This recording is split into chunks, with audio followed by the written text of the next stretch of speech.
제가 요즘 들어서 참 감사한 제목이 하나 있습니다. 참 생각하면 생각할수록 참 감사하다. 그게 뭐냐면은 지금부터 한 110여 년 전에 1912년에 제 외할아버지께서 동네 청년들 한 10여 명과 함께 미국 선교사님으로부터 이 복음을 전해 듣게 된 것입니다.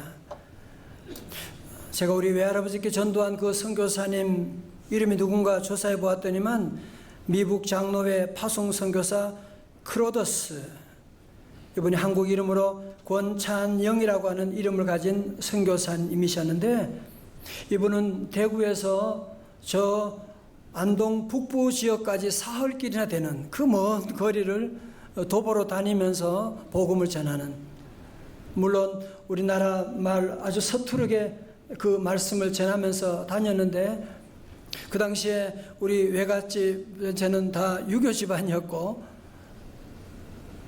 그렇게 고집스러우셨던 외할아버지셨지만 이 십자가 복음을 받아들이게 된 거예요. 그리고 상투를 자르게 되고 제사도 안 드리게 되고, 그러니까 이 맏아들이 그러니까 집안에서 쫓겨나고 난리가 났습니다. 나중에 이분이 교회 영수가 되어가지고 장로님 같은 역할을 감당하여 교회를 세우게 되고, 일본 강점기에도 끝까지 믿음의 신앙을 끝까지 지켜나가고 그랬는데, 그분의 둘째 딸이 그 동네에서 한 10km 정도 떨어져 있는 곳에 경북 안동은 풍천면 구담동에 신씨 가문 7남 1녀 가운데 맏며느리로 시집을 오셨는데, 그때 나이가 17살이었다고 합니다. 그분이 바로 저희 어머님이십니다. 지난번에 우리 추석 때 친척들이 함께 모여서 우리 집안이 옛날에 그렇게 어려운 정말 그런 가정이었는데 어떻게 이런 복을 받게 되었느냐라고 하는 얘기 가운데 어른들이 다 그런 이구동성을 하는 말이, 우리 신목사 어머님 윤차연 권사님께서 우리 집안에 오셔가지고 눈물로 기도하면서, 권사님 생각하면 눈물밖에 안 난다고 늘 새벽 기도할 때마다 늘 우시고 그러면서 복음 전하셨는데, 7남 1녀 온 집안 자녀들이 다 예수 믿는 이런 놀라운 역사를 이루게 된 것 아니냐고 하면서 하나님께 감사를 드리고, 그때 부른 찬송이 지금까지 지내온 것 주의 크신 은혜라. 성도 여러분, 그렇습니다. 이것이 어디 우리 가정만의 이야기겠습니까?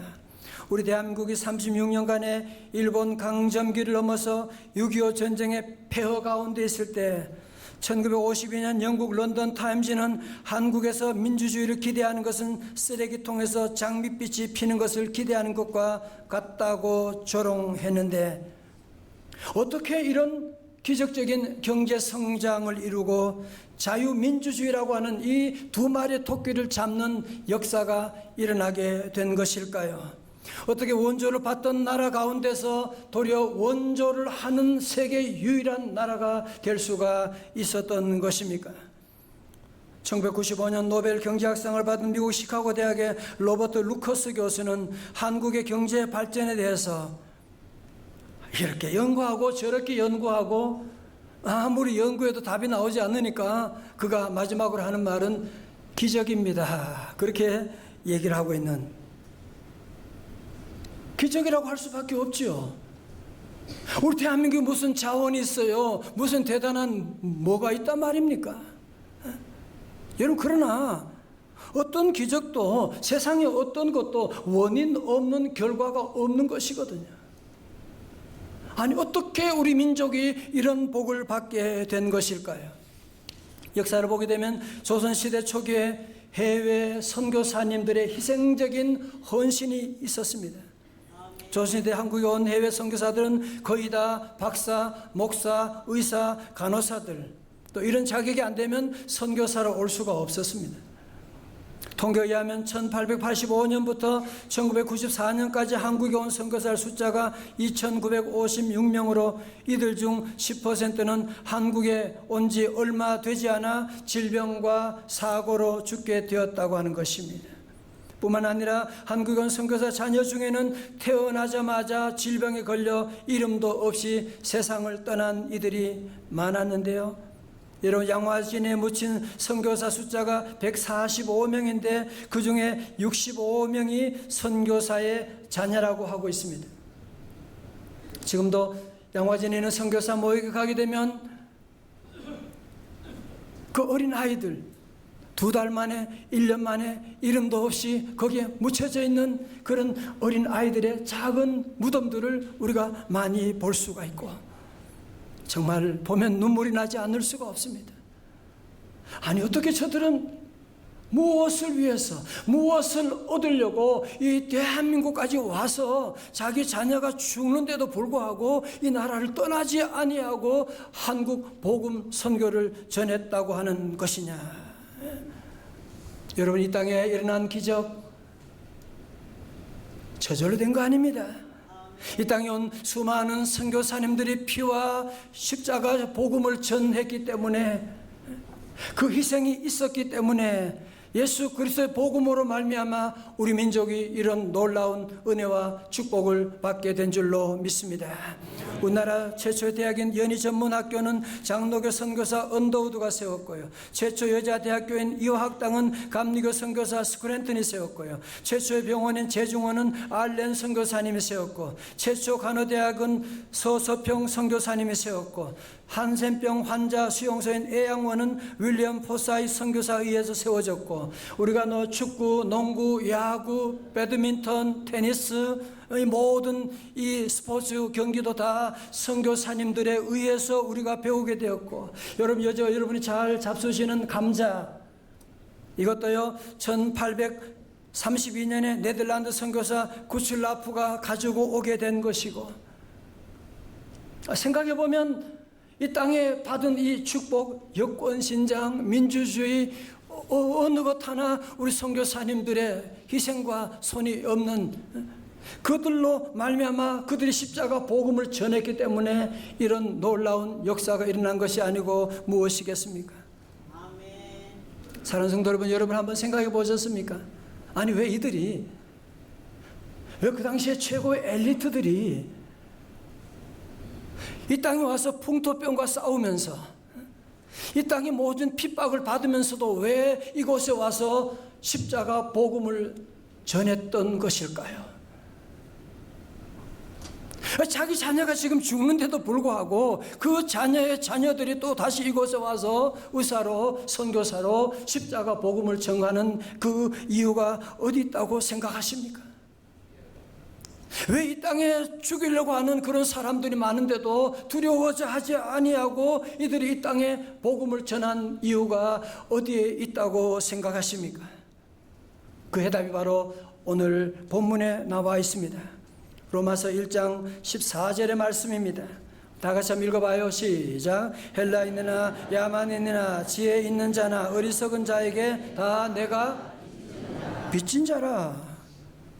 사도 바울은 그러는 거예요. 헬라인이나 야만인이나 지혜 있는 자나 어리석은 자나 잘난 자나 못난 자나 나는 모든 사람에게 빚진 자입니다.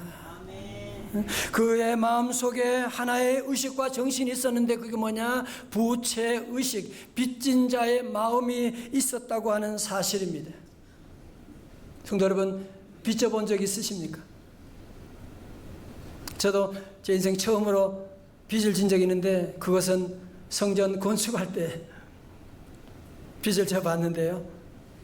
지금도 빚 가운데 걸어가고 있지만 여러분, 빚져보신 일이 있잖아요. 그것만 생각하면 밥맛이에요. 자다가도 그 빚이 내 가슴을 막 누르게 되고, 그리고 그 채무자를 만나게 되면 아무 말도 못하게 되고 죄인이 되어버리게 되는 것이고, 그래서 어떻게 하면 내가 언제 이 빚을 다 갚을까? 그런 마음의 부담이 늘 있는 것 아닙니까? 그렇다면 사도 바울이 그러면 로마 사람들에게 무슨 돈을 얼마나 빌렸게 그런 얘기하나? 아니에요. 로마 사람에게 선교비 1원도 받은 적 없습니다. 바울은 단지 그가 예수님을 핍박하던 자였는데 다메섹 도상에서 부활의 주님을 만나게 되는, 부활의 주님 만나면서 그의 인생은 완전히 변화되는, 예수님이 그의 심령 안에 들어옴으로 말미암아, 예수님을 인격적으로 말미암아 만남으로 말미암아 그의 삶은 완전히 변화된 새로운 삶을 살게 된 것이거든요. 아니 그러면 하나님의 그런 놀라운 은혜를 받았으면 하나님께 빚졌다고 그래야지. 아닙니다. 여러분, 하나님의 그 은혜는 갚을 수가 없는 것입니다. 은혜 베풀고 갚아라 그러면 그건 은혜가 아닌 것이지요. 하나님의 그 은혜, 나 같은 죄인을 구원하시고 자녀 삼으시고 천국 백성 삼으신 그 하나님의 그 은혜를 갚을 수가 없는 것이거든요. 그러므로 사도 바울은 내가 하나님의 은혜를 받는 그 순간, 아직도 하나님의 그 은혜를 알지 못하는 사람들에게 나는 빚진 자다, 그런 얘기하는 거예요. 자 보세요. 이렇게 여러분, 만약에 우리 가족들이, 사랑하는 가족들이 지금 며칠째 지금 아무것도 못 먹고 있어요. 굶고 있어요. 근데 여러분이 만찬의 초대를 받았어요. 여러분, 그거 먹힙니까? 눈물 나지 않겠습니까? 그죠? 이거 싸가지고 우리 아이들 집에 가지고 가서 주면 함께 다 먹을 수 있는데, 가진 사람은 그래서 가지지 않는 사람에게 빚졌다고 하는 채무의식을 가지고 있는, 사도 바울은 그래서 십자가 복음을 깨달은 다음부터 복음을 알지 못하는 사람들에게 대해서 나는 빚진 자입니다. 그러면서 복음의 빚진 자로서 할 일이 무엇입니까? 로마서 1장 16절의 말씀입니다. 시작. 그러므로 나는 할 수 있는 대로 로마에 있는 너희에게도 뭐요? 복음 전하기를 원하노라. 아멘. 동그라미 쳐요. 복음. 다 같이 복음. 복음. 굿뉴스. 헬라어로 위앙겔리온이라고 말하는. 세 번역에 보면 그러므로 나의 간절한 소원은 로마에 있는 여러분에게도 복음을 전하는 일입니다. 말씀. 사절 보세요. 사도 바울은 로마에 아직 한 번도 가본 적이 없습니다. 로마 사람들과 아무런 관계도 없습니다. 그럼에도 불구하고 그는 세계 중심 되는 로마에 내가 가서 내가 그들에게 복음 전하기를 원합니다. 복음의 빛을 갖기를 원합니다. 그런 고백을 하고 있는 것이거든요. 그렇다면 사랑하는 성도 여러분, 오늘 저와 여러분의 간절한 소원은 무엇입니까? 사도 바울은 내가 로마 사람들에게 다른 무엇이 아니라 나는 복음 전하기를 원한다. 아니 왜 꼭 복음을 전하기를, 예수 그리스도의 복음을 전하기를 원하는 것입니까? 그것이 바로 오늘 1장 16절의 말씀, 요절 말씀이에요. 우리 다 같이 크게 봉독합니다. 시작. 내가 복음을 부끄러워하지 아니하노니 이 복음은 모든 믿는 자에게 구원을 주시는 하나님의 능력이 됨이라. 먼저는 유대인에게요 그리고 헬라인에게로다. 아멘. 오늘 여러분 여기에서 복음의 보편성과 특수성이 나오고 있습니다. 첫 번째로 복음의 보편성은 뭐예요? 모든. 이 복음에는 차별이 없어요. 모든 사람에게 주어진, 모든 사람에게 이 복음이 전파되게 되었다. 그러나 복음의 특성은 뭐예요? 이 복음을 뭐예요? 믿는 자에게. 자, 예를 들어서 여기에 타이레놀 알이 있다고 생각해 보겠어요. 여러분, 이 알이 있는데 이 알은 누구나 다 가질 수가 있죠. 그죠? 그러나 이 알이 아무리 있다고 해서 거기에 효력이 있는 것이 아니라 이 알을 먹는 자가 효력이 나타나게 되는 것이거든요. 먹는 자가 마찬가지입니다. 복음이 아무리 들려줘도 다 구원받는 거 아니에요. 이 구원의 복을 믿는 자, 이 믿는 자에게 구원을 주시는 하나님의 놀라운 능력이 나타나게 된다고 하는 것이거든요.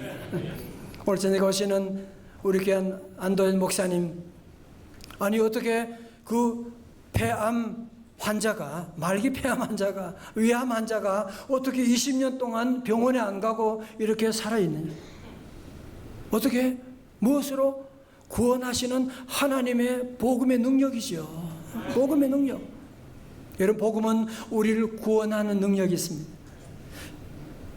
저주에서 우리를 구원하고, 질병에서 우리를 구원하고, 불행에서 우리를 구원하고, 우리 집안이 아무리 망했다고 할지라도 복음은 우리를 구원하는 놀라운 능력이 있는 줄로 믿습니다. 하나님의 은혜에 입어서 복음에 빚진 자는, 채무자는 아무리 다 갚아도 할 말이 없는 거죠. 당연히 해야 되는 것이고. 여러분, 그렇다면 130년 전에 외국인 선교사님들이, 엘리트들이 우리 대한민국에 와서 풍토병에 죽으면서도, 자녀가 세상을 떠나는 것 보면서도 끝까지 이곳에 십자가 복음을 전하여 우리가 이런 귀한 복을 받았다고 한다면, 우리는 비록 저 멀리 선교지는 나가지 못한다고 할지라도 사랑하는 가족들에게, 지인들에게, 우리 사랑하는 자녀들에게 이 십자가 복음을 전하지 않을 수가 있겠습니까? 정말 여러분이 천국에 있는 걸 믿는다면 그 좋은 천국에 우리만 갈 수가 없는 것이잖아요. 내가 복음을 받고 구원을 받았음에도 불구하고 이 복음을 전하지 못하고 나만 즐거워한다면 그것은 빚을 떼먹는 사람과 같다고 말할 수가 있을 것입니다. 지난주 방송국 모든 방송에 나온 내용인데요, 미국에서 있었던 일입니다. 지난해 9월 야간 근무를 마치고 귀가한 백인 여자 경찰관 앰버 가이어는 자기의 집이 3층이었는데 남자친구와 문자 메시지를 주고받다가 4층에 잘못 내린 뒤에 4층 집 문이 열려 있는 것을 보고 조심스럽게 들어간 뒤에 그곳에서 아이스크림을 먹으며 TV를 보고 있던 당시 26살의 보탐진 청년을 총으로 쏴 살해했는데, 가이거는 어두운 거실이라서 자신의 집에 들어온 침입자로 착각했다고 항변했지만 검찰은 말도 안 되는 소리라고 하며 총기 발사 수칙도 어겼다며 살인죄로 기소했던 것입니다. 그리고 지난 10월 2일, 그러니까 3일 전에 얘기예요. 텍사스에서 연방지방법원에서 재판이 있었는데 검찰이 징역 28년을 구형한 데다가 전날 시민들로 구성된 배심원단이 유죄 판결을 내리며 사실상 무기징역인 최대 99년형이 가능해진 상황이었지만 재판부는 예상보다도 낮은 징역 10년을 선고했고, 그러자 법정에 모여든 시민들은 분노하며 야유했는데, 이때 증인석에 앉아있던 죽은 보탐의 남동생 18살 나는 브렌트 진은 자상하고 신실한 그리스도인이었던 그의 형, 유능한 공인회계사였던 그 형을 비극적으로 보내고 그의 마음이 얼마나 아팠겠습니까? 그런데 브렌트는 눈물 머금은 눈으로 형을 죽인 범인을 바라보면서 하는 말이, 저는 당신을 한 명의 인간으로서 사랑합니다. 당신이 죽고 썩어 없어지길 원한다고 말하고 싶지 않습니다. 그러니요, 저는 당신이 감옥에 가는 일도 바라지 않습니다. 저는 당신에게 가장 좋은 것만 빌어주고 싶습니다. 어린 학생이 어떻게 이런 말합니까? 그것이 죽은 내 형이 원하는 일이기 때문입니다 라면서 울먹거리면서 말했습니다. 그러면서 마지막으로 하는 말이, 먼저 세상을 떠난 우리 형님이 가장 원하는 한 가지는 당신의 남은 삶을 예수 그리스도를 믿고 그분에게로 헌신하고 돌아가는 것입니다. 이어 브렌트는 떨리는 목소리로 판사에게 이게 가능한 일인지 잘 모르겠지만 제가 그를 한번 안아줄 수 있을까요? 판사님, 플리즈, 제가 한번 안아줄 수 있을까요? 묻자 판사가 한참 생각하다가 허락을 했고, 울고 있던 피의자가 앞으로 걸어 나왔고, 증인석에 앉아있던 흑인 청년은 그를 안게 되었고, 무려 1분 동안 청년의 품에 안긴 피의자는 물론 방청석 위를 지켜보던 시민들도 오열하는 우는 소리가 막 여기저기 울려지게 되고 판사도 눈물을 흘리는 이런 놀라운, 정말 이 시대에 보기 어려운 이런 아름다운 감동적인 장면이 일어났던 것입니다. 여러분, 그렇습니다. 우리 땅에 사는 동안에 더 이상 우리가 할 일은 미움과 다툼과 시기와 질투 다 버리고, 여러분이 어디 있든지 무엇을 하든지, 여러분이 성공했든지 실패했든지, 여러분이 젊든지 늙든지 우리가 할 일은 하나밖에 없는, 이 어린 학생이 말했던 것처럼 우리 형님이 원했던 건 한 가지예요. 당신도 예수님 믿고 그리스도에게로 돌아가는 것입니다. 여러분, 그렇지 않습니까? 그래서 우리 교회는, 성도들은 다 전도를 참 잘하고 열심히 하지만 우리가 앞으로 40일 동안 집중해서 이 놀라운 구원의 소식, 예수 그리스도, 생명의 구원 되신 예수 그리스도, 우리의 삶의 기준이 되신 예수 그리스도, 이 십자가의 복음을 전해야 하지 않겠습니까? 아멘. 여러분, 그러나 이것 모두 다 우리 힘으로는 어려운 일입니다. 불가능한 일입니다. 성령님이 도와주시면 능치 못함이 없는 줄로 믿습니다. 사도행전 1장 8절의 말씀 다 아시죠? 오직 성령이 너희에게 임하시면 너희가 권능을 받고, 그래서 성령 받은 저와 여러분은 다 선교사님이에요. 성령 받은 우리는 다 권능이 우리와 함께 하셔서 예루살렘과 온 유다와 사마리아와 땅끝까지 이르러 증인의 사명을 감당할 수 있기를 바랍니다. 그리고 복음의 빚을 갚기 위해서 새 생명을 주님 앞으로 인도하게 되면 어떤 놀라운 축복이 약속되어 있느냐? 다니엘 12장 3절에 말씀합니다. 지혜 있는 자는 궁창의 빛과 같이 빛날 것이요, 다 같이요, 많은 사람을 옳은 대로 돌아오게 한 자는 별과 같이 영원토록 빛나리라. 아멘. 성도 여러분, 이 땅에 사는 동안 여러분이 성공했다, 트로피 받았다, 이번에 골프에서 홀인원 했다, 다 아무것도 아닙니다. 지나면 아무것도 아닙니다. 주님 사랑한 것만, 주의 복음 증거만 한 것만 영원히 남게 될 것입니다. 사랑하는 성도 여러분, 이제 우리가 새생명 축제를 시작하면서 우리가 먼저 복음 전하기 전에 이번 귀한 축제를 통해서 저와 여러분이 다시 복음으로 돌아가는, 다시 우리가 이 십자가 복음의 능력을 체험해 나가는, 우리 온 교회가 정말 다시 예수 믿는 믿음의 자녀가 되고 복음의 놀라운 구원의 능력을 체험하고 나가는, 앞으로 40일 동안 더욱더 깨어 기도하고, 그리고 복음의 놀라운 구원의 능력을 체험하고, 여러분 어디서 무엇을 하든지 이 십자가 복음을 제시하고 증거하고 복음의 능력으로 구원의 놀라운 승리의 삶을 살아갈 수 있기를 주님의 이름으로 축원합니다.